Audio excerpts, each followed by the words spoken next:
pendeta itu menyangkal hal ini. Heran, mereka itu sekolah Alkitab dari mana? Wah.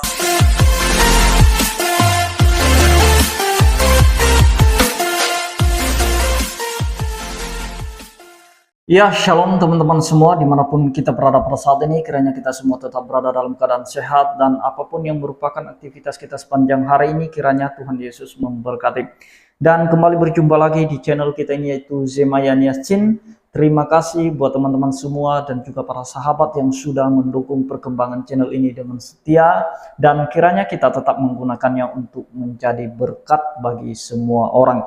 Nah teman-teman, pada video kali ini saya menanggapi apa yang disampaikan oleh Pak Danje Mumet ini, di mana dia berkata bahwa ada seorang pendeta katanya yang mengatakan bahwa baptisan itu bukan untuk pengampunan dosa. Saya kurang tahu pendeta siapa yang menyampaikan hal itu, dia tidak menyebutkan nama. Yang jelas dia katakan bahwa ada seorang pendeta yang mengatakan bahwa baptisan itu bukan untuk pengampunan dosa. Dan pada Danje ini dia mencoba membantah bahwa baptisan itu untuk pengampunan dosa, sama halnya dengan wudhu yang mereka lakukan setiap sholat.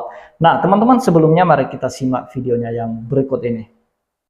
Baptisan itu bukan pengampunan dosa seperti beberapa statement pendeta sampaikan. Ada yang bilang begini, baptisan itu figur darah Yesus. Tapi apakah benar bahwa baptisan itu bukan pengampunan dosa? Nah ini apa ini? Ini Alkitab. Nah, Markus pasal 1 ayat 4. Ya. Saya tidak perlu tampilkan karena bisa dibaca ya, bisa dibaca langsung ya. Demikianlah Yohanes Pembaptis tampil di padang gurun dan menyerukan, bertobatlah dan berilah dirimu dibaptis dan Allah akan mengampuni dosamu. Berilah dirimu dibaptis, Allah mengampuni dosamu, berarti ini adalah pengampunan dosa. Kalau wudhu itu dalam Al-Quran ada dalilnya, itu juga menghapuskan dosa, fungsinya sama. ya. Tapi kok kenapa para pendeta itu menyangkal hal ini? Heran, mereka itu sekolah Alkitab dari mana? Wah, perlu dipertanyakan ini. Ya. Oke, Kisah pasal 2. Ayatnya yang ke-38. Ya. Pemirsa, dengarkan baik-baik. Apakah baptisan itu bukan pengampunan dosa? Mari kita melihat. Jawab Petrus kepada mereka, bertobatlah dan hendaklah kamu masing-masing memberi dirimu dibaptis dalam nama Yesus Kristus untuk pengampunan dosa. Jadi untuk pengampunan dosa. Ya. Jelas? Jelas sekali. Ya, sangat jelas. Nah, jadi itu dia teman-teman ya, di mana ada katanya seorang pendeta yang berkata bahwa baptisan itu bukan untuk pengampunan dosa, dan kemudian pada Danje ini dia membantah bahwa Alkitab mengatakan baptisan itu untuk pengampunan dosa, dan ada beberapa ayat tadi yang dia bacakan kita sudah melihat.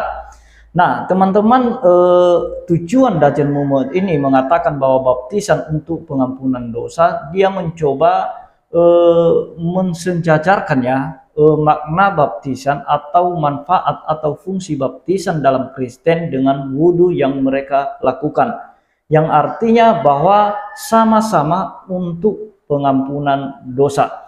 Nah teman-teman, ketika dia membaca beberapa ayat bahwa baptisan untuk pengampunan dosa, saya mengatakan bahwa kalau orang dibaptis tanpa harus mengakui Yesus sebagai Tuhan dan tanpa ada pertobatan baginya, itu tidak akan diampuni dosanya. Seolah-olah dalam pandangan, dalam pemahaman Danje ini, ketika orang masuk ke dalam air itu dosanya diampuni, atau mandi biasa sajalah. itu dosanya diampuni.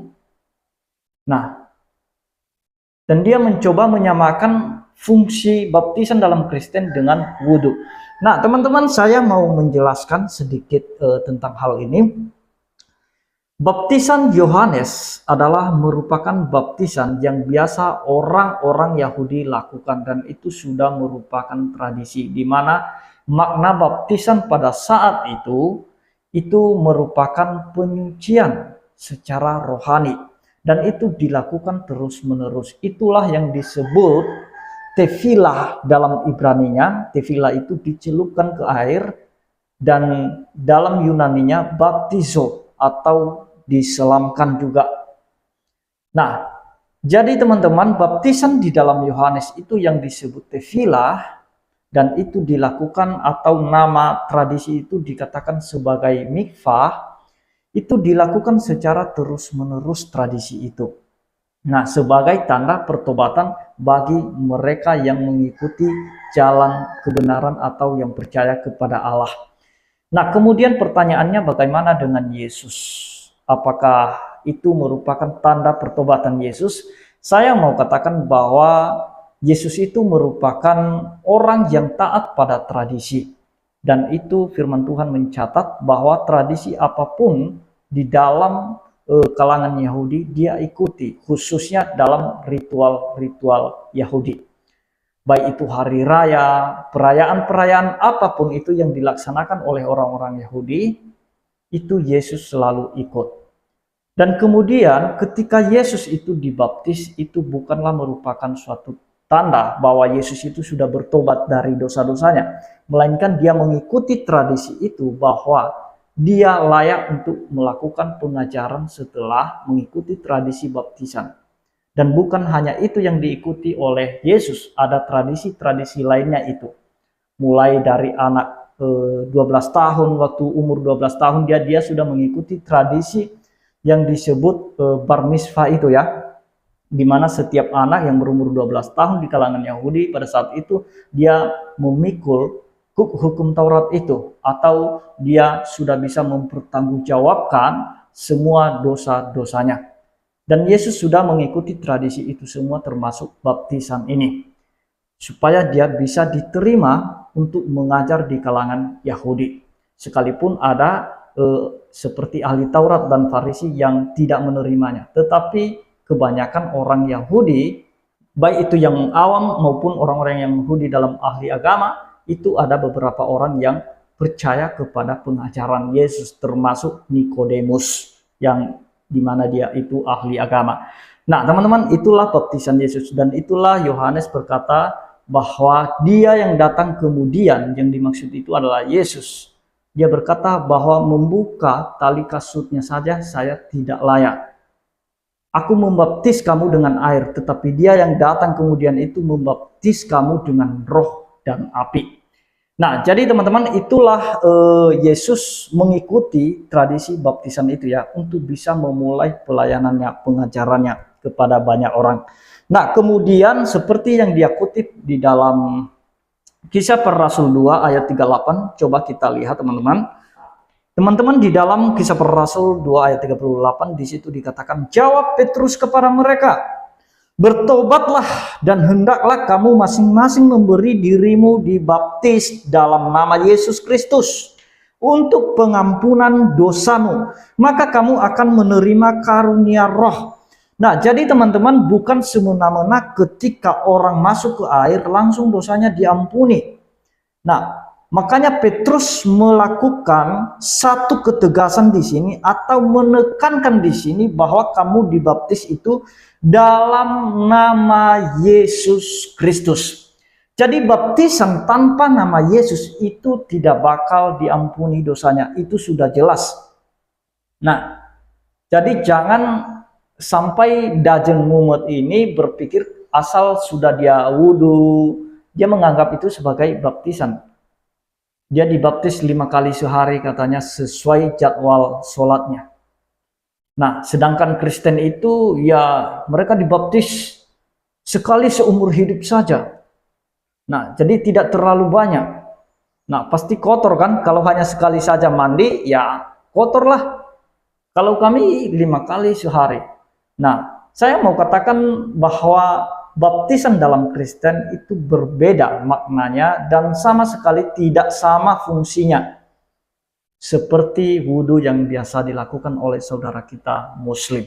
Nah, jadi itulah sebabnya Petrus dikatakan di sini, bertobatlah dan hendaklah kamu masing-masing memberi dirimu dibaptis dalam nama Yesus Kristus. Kenapa harus dalam nama Yesus, teman-teman? Nah, karena orang yang akan dibaptis itu sudah terlebih dahulu percaya akan pengorbanan Yesus, dan kemudian dia percaya juga bahwa dalam nama Yesus ada berita pengampunan dosa itu. Dia percaya Yesus telah lahir, telah mati, dan telah bangkit pada hari yang ketiga. Nah, orang yang mau dibaptis ini terlebih dahulu dia mengakui semua hal itu. Dia percaya pada Injil terlebih dahulu. Dan kemudian setelah dia percaya dan dia mengakui bahwa dia akan bertobat dan tidak melakukan lagi perbuatan-perbuatan yang jahat seperti halnya waktu sebelum dia bertobat. Nah, jadi tidak ada orang yang dibaptis dulu baru percaya. Nah, orang mengerti dulu, orang percaya dulu, mengakui dengan mulut dan percaya dalam hati bahwa Yesus Kristus telah mati untuk dosa-dosanya. Maka setelah dia mengakui itu, barulah dia dibaptis. Dibaptis dalam nama apa? Dalam nama Yesus Kristus. Kenapa harus dalam nama Yesus Kristus? Karena dalam nama Yesus itu ada berita pertobatan dan berita pengampunan dosa. Itu di dalam Lukas 24. Itu sudah jelas. Nah, jadi tidak semena-mena orang masuk ke air langsung dosanya diampuni. Harus ada nama Yesus. Bagaimana orang yang dibaptis tanpa nama Yesus? Jelas dosanya tidak diampuni. Karena orang yang dibaptis ini sudah terlebih dahulu mengakui Yesus sebagai Tuhan. Dia mengakui Yesus telah berkorban untuk menebus dosanya, untuk pengampunan dosanya.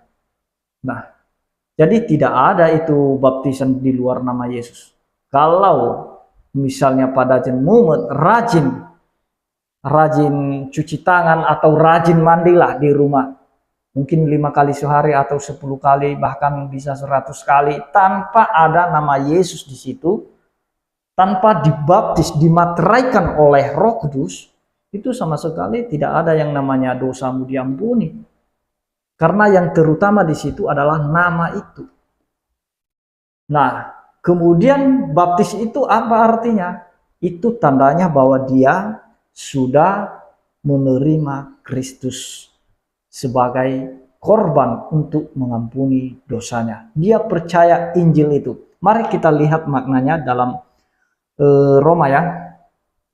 Dalam Roma 6, kita lihat Roma 6, kita coba mulai dari ayat 3 sampai 4. Di situ dikatakan, atau tidak tahukah kamu bahwa kita semua yang telah dibaptis dalam Kristus, selalu ada nama Kristus itu ya. Atau tidak tahukah kamu bahwa kita semua yang telah dibaptis dalam Kristus telah dibaptis dalam kematiannya.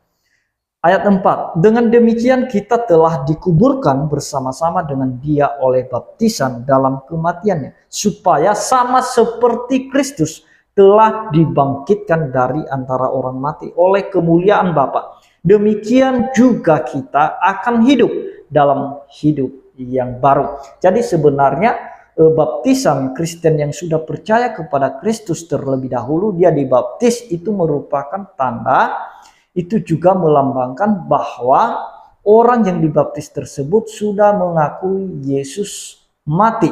Ketika dia masuk ke dalam air, itu melambangkan bahwa dia sudah ikut dalam kematian Kristus. Ketika dia naik dari air itu sudah ikut dalam kebangkitan Kristus. Dan dia disebut sebagai orang yang lahir baru atau memiliki hidup yang baru. Sudah meninggalkan manusia lamanya.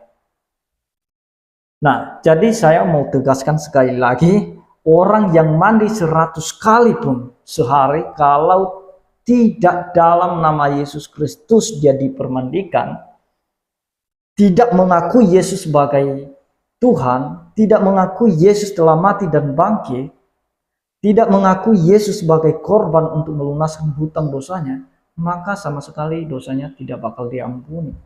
Jadi itu untuk pada Haji Muhammad ya, tidak boleh dipisahkan itu, yang artinya orang yang sudah dibaptis ini atau yang akan dibaptis atau yang hendak dibaptis itu terlebih dahulu mengakui Yesus telah mati untuk dosa-dosanya dan telah bangkit pada hari yang ketiga.